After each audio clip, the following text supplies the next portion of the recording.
Promotion माझ्या बापाची. जमिनीच्या तुकड्यावर वाटेकरी 3 जण, आईच्या मायेतही भागीदार 4 जण.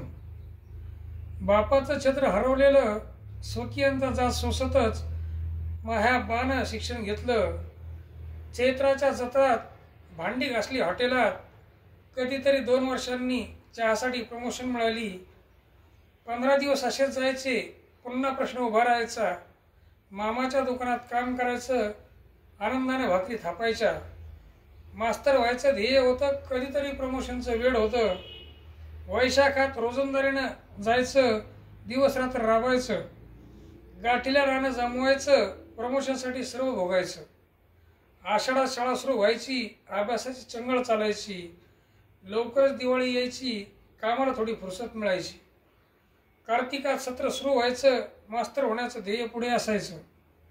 अभ्यासाला प्रोत्साहन द्यायचं. प्रमोशनसाठी हेही करायचं.